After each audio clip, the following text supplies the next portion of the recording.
Glow up කිව්වම අපේ ඔළුවට එන්නේ මොකක්ද? ගොඩක් වෙලාවට හිතෙන්නේ බාහිර පෙනුම ගැන විතරයි නේද? හැබැයි ඇත්තටම ග්ලෝ අප් කියන්නේ ඊට වඩා ගොඩක් ගැඹුරු දෙයක්. ඒක ශරීරයට විතරක් නෙවෙයි, මනසටත් හිතටත් සම්බන්ධ සම්පූර්ණ ගමනක්. ඉතින් මේ විග්‍රහයෙන් අපි ගමන ගැන ටිකක් ගැඹුරින් බලමු. ඉතින් අපි මේ කතා කරන ග්ලෝ අප් එකක් කියන්නේ ඇත්තටම මොකක්ද? මේක නිකම්ම පෙනුම වෙනස් කරගන්න එකක් විතරද? එහෙම නැත්නම් මීට වඩා ලොකු කතාවක් මේකේ ඇතුලේ හැංගිලා තියෙනවද? සෝෂල් මීඩියා ඕපන් කරපු ගමන් පේන්නම පර්ෆෙක්ට් මූණෝ පර්ෆෙක්ට් ඇඟවල් මේ දේවල් එක Tamanව නිතරම සසඳ ගන්න එක තමයි ගොඩක් දෙනෙක්ව ග්ලෝ අප් වෙන්න ඕන කියන තැනට තල්ලු කරන්නේ. ඒත් ඉතින් ඒ ප්‍රෙෂර් එක හොඳ දෙයක්ද? හරි. එහෙනම් මේ ගමන අපි යන්නේ කොහොමද කියලා බලමු. අපේ කතාවේ කොටස් 4ක් තියෙනවා. මුලින්ම බලනවා ආත්ම පිළිගැනීම කියන අත්විවරම ගැන. ඊට පස්සේ ආත්ම සත්කාරය කියන පුරුද්ද ගැන කතා කරනවා. ඊළඟට අපේ ඇඟටයි මනසටයි ඕන කරන ඉන්ධන ගැන. අන්තිමටම මේ හැම දෙයකම යතුරු වෙන ආත්ම විශ්වාසය ගැනත් බලමු. හරි. එහෙනම් පටන් ගමු පළවෙනි කොටසින්. ආත්ම පිළිගැනීමේ පදනම. මොකද ඕනම වෙනසක් පටන් ගන්න ඕනේ ඒ තුලදින්මයි. අනිත් අයත් එක්ක Tamanව සසදනකොට වෙන්නේ මොකද්ද? Tamanගේ අඩුපාඩු විතරක් ලොකු වෙලා පේනවා. මේ self criticism ඒ කියන්නේ Tamanටම දොස් පවර ගන්න එක හරිම හානිකරයි. ඒකෙන් අනාරක්ෂිත බවක් එනවා. කවුරු හරි ඇත්තටම හොඳක් කිව්වත් ඒක පිළිගන්න බැරි තැනටපත් වෙනවා.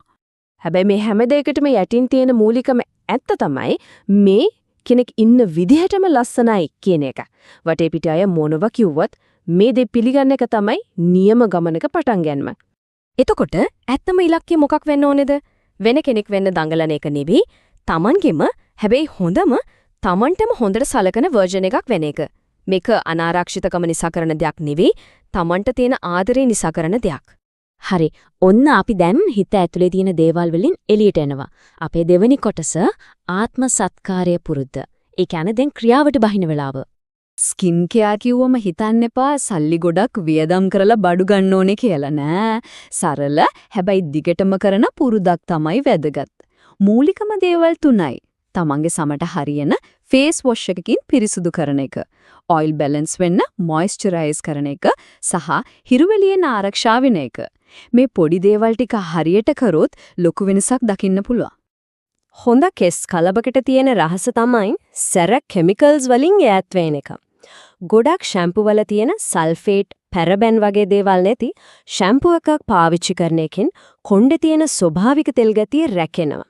නැත්නම් අර කිමිකල්ස් වලින් වෙන්නේ කොණ්ඩේ වේලිලා, පිම්බිලා දුර්වල වෙන එක තමයි. විලාසිතා ගැන කතා කරද්දී පාරවල් දෙකක් තියෙනවා.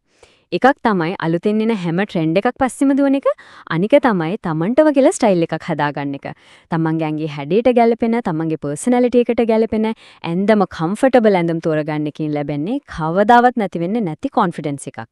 සමහර වෙලාවට ලොකුම ඉම්පැක්ට් එකක් තියෙන්නේ අපි හැමදාම කරන පොඩි පොඩි දේවල් වල. නියපොතු කපලා පිරිසිදුව තියාගන්න එක, දවසට දෙපාරක්වත් දත් මදින එක, Tamanටම ආවේනික සුවඳක් රැට නිදාගන්න කලින් මේකප් අනිවාර්යෙන්ම අයින් කරන එක, මේ වගේ පුරුදු පෙනුමට වගේම අපිට අපි ගැනම දැනෙන හැඟීමටත් ගොඩක් බලපානවා. හරි දැන් තුන්වෙනි කොටස. යහපැවැත්ම සඳහා ඉන්ධන. ඒ කියන්නේ අපේ හිතයි එදිනෙදා පුරුදුයි දෙකම මේන්ටේන් කරගෙන යන්න අවශ්‍ය කරන දේවල් ගැන තමයි දැන් කතා කරන්නේ.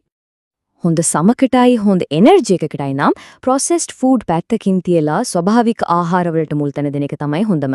නැවුම් පළතුරු, එළවලු, වියලි පළතුරු වගේ දේවල් කෑමට එකතු කරගන්න. තෙල් කෑම, ජංක් ෆුඩ් අඩු කරපු ගමම්ම ඇඟට දැනෙන වෙනස පුදුමයි. හරියට නිින්දක් නැති වුණාම මොකද වෙන්නේ? අපේ ඇඟෙන් cortisol කියන ස්ට්‍රෙස් හෝමෝන් එක නිකුත් වෙන්න පටන් ගන්නවා. හැබැයි හොඳ එක නිදා ගන්නවා කියන්නේ නිකම්ම රෙස්ට් කරනවා කියන එක නෙවෙයි. ඒක තමයි ඇඟේ රිපෙයාර් ටයිම් එක. නිින්දෙදි තමයි සම්මේ සෙල්ස් අලුත් වෙන්නේ, ස්ට්‍රෙස් එක අඩු වෙන්නේ, ඊළඟ දවසට ඕන කරන එනර්ජි එක charge වෙන්නේ. ඇත්තටම අපේ ඇඟේ තියෙන බලවත්ම ග්ලෝ අප් ටූල් එක තමයි නිින්ද. මේ ගමනේදී මුළු ඇඟ ගැනම හිතන්න ඕන. හොඳට වතුර බොන එක, හරියට කෙලින් නිින්ද ගන්න එක, හිට ගන්න එක, දවස ගානේ ටිකක් හරි ඇඟ හොල්ලන එක. ඒක ඩාන්ස් එකක් වෙන්න පුළුවන්, යෝගා වෙන්න පුළුවන්, නිකන් දුවන එක වෙන්නත් පුළුවන්. මේවත් තමයි අපි අපේ ඇඟට දෙන ගෞරවය. ඒකෙන් ශක්තිය වගේම විශ්වාසයත් වැඩි වෙනවා. හරි. දැන් අපි එනවා මේ කතාවේ වැදගත්ම අන්තිම කොටසට. ආත්ම විශ්වාසයේ යතුරු. නියම ග්ලෝ අප් එකක තීරණාත්මකම දේ. මෙතන තියෙනවා පැහැදිලි වෙනසක්. බලන්න කෙනෙක් අනිත් අයගේ කම්ප්ලිමන්ට්ස් මතම යැපෙනකොට ඒ කෙනාගේ සතුට තියෙන අනුන් අතේ. කවුරු හරි විවේචනයක් කරොත් හිතරි දෙනවා. හැඟීම් කන්ට්‍රෝල් කරන්නේ අනුන්. හැබැයි ඇතුළතින්ම කොන්ෆිඩන්ස් එකක් තියෙන කෙනෙක්ගේ වටිනාකම තීරණය කරන්නේ තමන්මයි. අනිත් අයගේ මත වලින් ඒ කෙනාව හොල්ලන්න බෑ. ඉතින් අවසාන ඉලක්කය වෙන්න ඕනේ පිටින් එන හොඳ වචන වලට කන් දීගෙන ඉන්න එක නෙවෙයි. Taman ගැනම තියෙන විශ්වාසය මත හිටගන්න එක. ඒ කියන්නේ Tamanගේ වටිනාකම කියන එක ලේසියෙන් බින්දෙන පිටින් එන දේවල් මත තීරණය වෙන දෙයක් නෙවෙයි කියලා තේරුම් ගන්න එක. මේ අදහස තමයි හැමදේම එකතු කරන්නේ. විශ්වාසය තමයි යතුරු. කොච්චර ග්ලෝ අප් වුණත් Taman ගැන විශ්වාසයක් නැත්තම් කිසිම දෙයක් වැඩක් නැහැ. හිතලා බලන්න.